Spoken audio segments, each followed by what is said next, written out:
देश के भविष्य प्रिय विद्यार्थियों, आप सबको सादर नमस्कार। कैसे हैं आप सब? आशा करता हूं कि आप लोग मंगलमय होंगे और आप लोग आज का जो आपका समय शेष है उसे विशेष समझते हुए अपनी पढ़ाई पर आप लोग अपना समय खर्च कर रहे होंगे।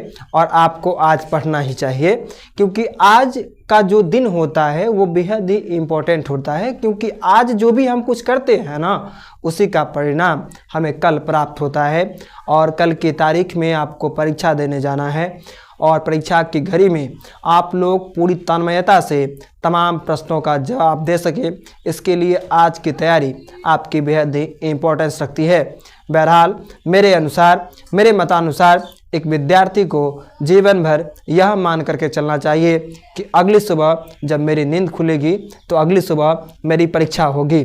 मगर दुर्भाग्य की बात है कि विद्यार्थी यह मान करके चलते हैं कि मेरी परीक्षा में 1 वर्ष शेष है, और वह विद्यार्थी 1 वर्ष उनके हाथों से कैसे उनसे जुदा हो जाता है, यह एक विद्यार्थी को भी पता नहीं चलता है। और तब जाकर के परीक्षा की घड़ी नज़दीक आ जाती है। तो अभी परीक्षा की घड़ी नज़दीक है और 15 फरवरी से आप लोगों को परीक्षा सेंटर पर परीक्षा देने के लिए जाना है। और परीक्षा देने का जब कारवां जो आरंभ होगा तो परीक्षा चलती रहेगी। अभी तैयारी का समय है, एक समय होता है प्रयास करने का और उसके पश्चात समय होता है प्रयास का परिणाम आने का। तो जिस दिन परिणाम आए उस दिन आपको अपने पर संतोष हो, अपने पर गर्व हो, इसके लिए आज मेहनत जारी रखिए। भारत में राष्ट्रवाद टॉपिक एक विषय, और जिस विषय से जो भी प्रश्न अभी तक परीक्षा में पूछे जा चुके हैं उन प्रश्नों को मैं आपके बीच में लेकर के प्रेजेंट हूँ। तो प्रथम प्रश्न इस पाठ से है, जो असहयोग आंदोलन को गांधी जी ने क्यों स्थगित कर दिया? तो लिखेंगे, गांधी जी अहिंसा के पुजारी थे। उनके अनुसार हिंसा का उनके जीवन में कोई स्थान नहीं था। मगर असहयोग आंदोलन के दौरान उत्तर प्रदेश के गोरखपुर के चौड़ी चौराहा नामक स्थान पर भारत के जो क्रांतिकारी जो थे उन्होंने क्या किया, तो उन्होंने पुलिस की छावनी पर, पुलिस का जो कैंप लगा हुआ था, तो पुलिस के कैंप पर पेट्रोल छिड़क करके 22 पुलिसकर्मियों को जिंदा जला दिया। तो इस बात से दुखी होकर के गांधी जी ने असहयोग आंदोलन को स्थगित कर दिया, क्योंकि गांधी जी का यह मानना था कि मैं जिंदगी में जो भी हमारे भारत के लोगों को संघर्ष करना पड़ रहा है, गुलामी की बेड़ियां जो हमारे पाँव में हैं, तो इन बेड़ियों से हम लोग छुटकारा अहिंसा के द्वारा प्राप्त करेंगे, न कि हिंसा करके। तो इसके लिए अहिंसाजनक घटना जो घटित हुई गोरखपुर में चौड़ी चौराहा नामक स्थान पर, जो पुलिसकर्मियों को जिंदा जला दिया गया, इस कारण से गांधी जी ने असहयोग आंदोलन को स्थगित कर दिया। इसके पश्चात अगला इंपॉर्टेंट प्रश्न इस पाठ से, चंपारण सत्याग्रह का संक्षिप्त परिचय दें। तो लिखेंगे, गांधी जी द्वारा सत्याग्रह के लिए प्रारंभ किया गया प्रथम सत्याग्रह जो था, उस सत्याग्रह को चंपारण सत्याग्रह कहा जाता है, जो कि बिहार के चंपारण में हुआ था। चंपारण सत्याग्रह में हुआ यह था कि चंपारण में जो किसान जो थे, उन किसानों पर टिनकठिया प्रणाली अंग्रेजों द्वारा लागू थी। अर्थात किसानों को अपनी ज़मीन का 3/20 हिस्सा में क्या करना पड़ता था, तो नील की खेती करनी पड़ती थी। और किसान नील की खेती नहीं करना चाहते थे, क्योंकि नील की खेती करने से मिट्टी की उर्वरा शक्ति में क्षीणता आती थी, मिट्टी की उर्वरा शक्ति कमजोर हो जाती थी। तो इसको लेकर के गांधी जी को के सामने में इस समस्या को राजकुमार शुक्ल जाते हैं और इन समस्याओं को रखते हैं, और गांधी जी आते हैं और चंपारण में सत्याग्रह करते हैं, अंग्रेजों के खिलाफ आवाज़ उठाते हैं। और तत्पश्चात क्या होती है, तो कुछ दिनों के पश्चात क्या होती है, कुछ महीनों के उपरांत तिनकठिया प्रणाली समाप्त कर दी जाती है और किसानों को उनका वास्तविक अधिकार मिल जाता है।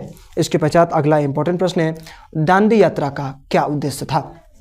तो लिखेंगे, दांडी यात्रा का उद्देश्य था नमक कानून का उल्लंघन करना, क्योंकि अंग्रेजों ने क्या किया था, तो अंग्रेजों ने नमक पर भी टैक्स लगा दिया था। गांधी जी ने कहा कि नमक जैसा जो सूक्ष्म चीज़ है, जो कि हमारे दैनिक जीवन का कहीं ना कहीं हमारे घर का, हमारे भोजन का एक अहम हिस्सा है, उस नमक पर भी जब टैक्स लगा दिया जाए तो ये बेहद ही दुर्भाग्य की बात है। अंग्रेजों द्वारा लिया गया यह निर्णय गांधी जी के लिए बेहद ही असहनीय था। गांधी जी ने कहा कि हम इस समस्या का समाधान स्वयं ढूंढेंगे, और वह दांडी यात्रा आरंभ करते हैं और गुजरात के दांडी नामक समुद्र तट पर पहुंच करके समुद्र के झाग से स्वयं नमक बनाते हैं और अपने सहयोगियों के साथ भी, और इसके पश्चात नमक कानून का उल्लंघन करते हैं। तो दांडी यात्रा का मूल उद्देश्य हम लोग लिख सकते हैं कि नमक कानून का उल्लंघन करना। इसके पश्चात अगला इंपॉर्टेंट प्रश्न है, असहयोग आंदोलन प्रथम जन आंदोलन था कैसे? तो लिखेंगे, असहयोग आंदोलन प्रथम जन आंदोलन इसलिए था क्योंकि असहयोग आंदोलन के अंतर्गत शुरुआत जब असहयोग आंदोलन का 1920 ईस्वी में किया गया तो कुछ एक लोग ही जो थे सो इस आंदोलन के साथ थे, मगर जो जो इस आंदोलन की गति तेज हुई तो शहर के में रहने वाले मध्यम वर्ग भी इस आंदोलन में सहभागी बनने लगे। ग्रामीण परिवेश के जो निर्धन मजदूर किसान लोग थे वो भी इस आंदोलन में बढ़ चढ़ कर हिस्सा लेने लगे। तो ये प्रथम आंदोलन ऐसा था जिसमें बढ़ चढ़ के लोगों ने हिस्सा लिया। तो इस प्रकार हम कह सकते हैं कि असहयोग आंदोलन प्रथम जन आंदोलन था। इसके पश्चात अगला इंपॉर्टेंट प्रश्न है, स्वदेशी आंदोलन का उद्योगों पर क्या प्रभाव पड़ा। तो लिखेंगे स्वदेशी आंदोलनों का उद्योगों पर यह प्रभाव पड़ा कि इससे क्या हुआ, तो इससे कुटीर उद्योग में इजाफा हुआ और कुटीर उद्योग में वृद्धि हुई। और स्वदेशी आंदोलन का यह भी प्रभाव पड़ा कि स्वदेशी आंदोलन के पश्चात जो विदेश से जो वस्तुएं आयात होती थी उन आयात होने वाली वस्तुओं में भी कमी आई। यहाँ पर के लोग आत्मनिर्भर बने और स्वयं के द्वारा निर्मित वस्तुओं का उपयोग करने लगे। तो यह स्वदेशी आंदोलन का उद्योगों पर पड़ने वाला मुख्य प्रभावों में से एक प्रभाव था। इसके पश्चात अगला इंपॉर्टेंट प्रश्न है जो क्या कहते हैं, प्रथम विश्व युद्ध के दो कारणों को लिखें। तो लिखेंगे प्रथम विश्व युद्ध के दो कारण निम्नलिखित थे। प्रथम कारण आप लोग लिख सकते हैं कि गुटबंदी।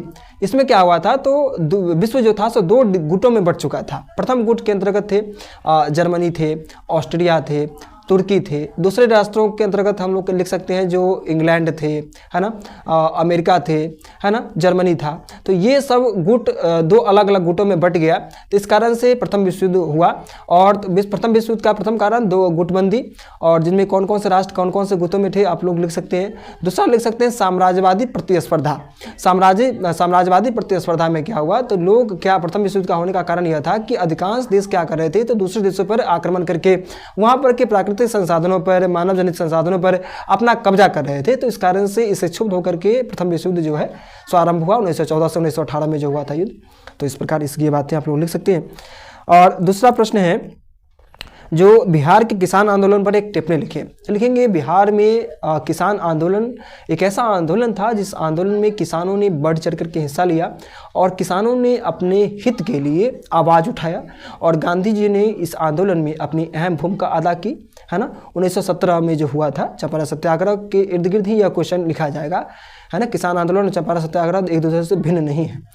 तो ये बातें आप लोग लिख सकते हैं जिसमें किसानों ने भी अपनी महत्वपूर्ण भूमिका अदा की। राजकुमार शुक्ल जो किसान के प्रतिनिधि के रूप में थे, जिन्होंने गांधी जी के सामने भी अपनी बात रखा उन्होंने भी आंदोलन में हिस्सा लिया। और साथ ही साथ और जो लोग जो थे जो कि वंचित थे और जिनके साथ नाइंसाफ़ी की जाती थी, तो उन्होंने भी अंग्रेज़ों की तिनकठिया प्रणाली का जमकर विरोध किया।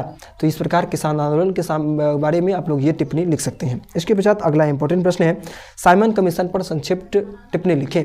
तो लिखेंगे साइमन कमीशन ब्रिटिश 7 सांसदों का एक ऐसा समूह था जो कि 1928 में भारत आता है और उसके आने का मूल उद्देश्य था भारत के संविधान के सुधारों का अध्ययन करना।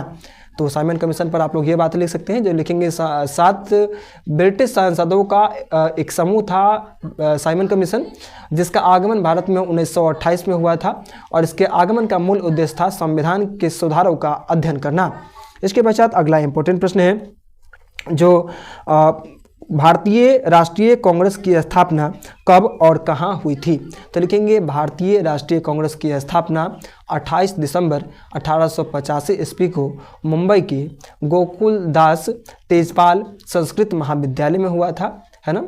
तो इस प्रकार ये बातें लिख सकते हैं। देखेंगे भारतीय राष्ट्रीय कांग्रेस की स्थापना 28 दिसंबर 1885 को मुंबई के गोकुलदास तेजपाल संस्कृत महाविद्यालय में हुआ था। इसके पश्चात अगला इंपॉर्टेंट प्रश्न इस पार्ट से जो कि अंतिम में इंपॉर्टेंट प्रश्न है 11वां नंबर प्रश्न है, खिलाफत आंदोलन क्यों हुआ था। तो लिखेंगे खिलाफत आंदोलन एक ऐसा धार्मिक राजनीतिक आंदोलन था जिस आंदोलन को मुसलमानों द्वारा आरंभ किया गया था और इस आंदोलन का मूल उद्देश्य था जो मुसलमानों के मुखिया मुसलमानों के जो मुखिया के रूप में तुर्की के जो खलीफा जो थे उनको पुनः उनके पद पर स्थापना करना, है ना, और अंग्रेज़ों का विरोध करना इस आंदोलन का मूल उद्देश्य था। तो इस प्रकार इस पार्ट से जो भी इम्पोर्टेंट प्रश्न थे उन प्रश्नों को मैंने आपके बीच में रखा। आप लोग अपनी परीक्षा की तैयारी में संलग्न रहिए, मन से पढ़िए, ईश्वर करे कि आपका परीक्षा मंगलमय हो और आगामी माह आप लोगों के लिए बेहद ही इम्पोर्टेंट है।